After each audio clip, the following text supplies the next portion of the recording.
Hi everyone. I put in a midterm grade yesterday, and since then I've had a couple of people messaging me about some confusion about what constitutes a complete module and what does not. So I wanted to quickly go over that with you.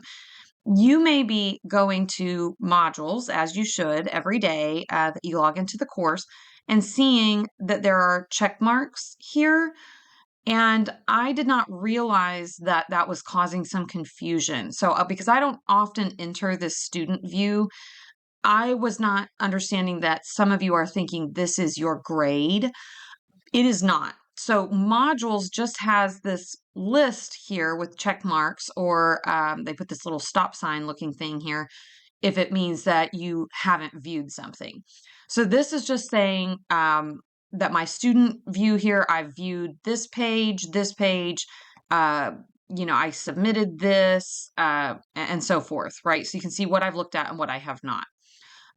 It's really important that you come through here and that you read the overview and all of the instructions and not just go from the home page, from the to-do list, because you may be missing some really important instruction if that's all you're doing.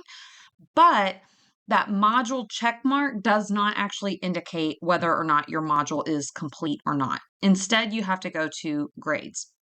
Now, the first thing that I want you to note is if you will arrange by assignment group and click apply, that your midterm grade will immediately show up at the top. So I've given my student here, my example student, a B.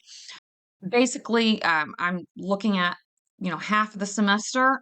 If you were to complete the semester at the rate that you're submitting work at and completing modules at, what would your final score be?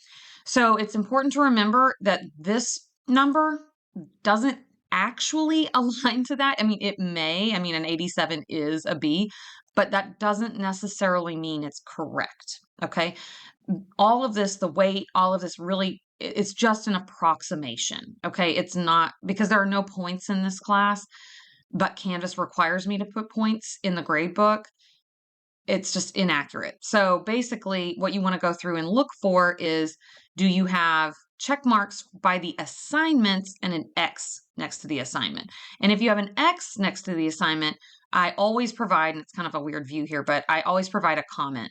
So in this one, Module 2, reading and lecture discussion is incomplete because my test student here did not reply to a classmate. So you would need to then go in and reply to a classmate, and I would change the score to a check mark.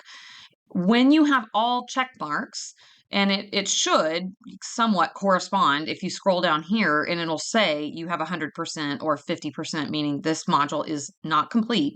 When you have 100% on all of them, then that's how you know that your module is complete. So in this case, I'm missing completion from 2 modules, so that's why I have a B. All right, and again, the numbers may kind of roughly align, but they're not exact. So it's really counting up. This person, this test student, has 6 out of 8 modules complete, which is aligning to a B. Okay, you can lose 2 modules before you lose a letter grade. That's basically how it plays out. All right, and that's what I want you to make sure you double check.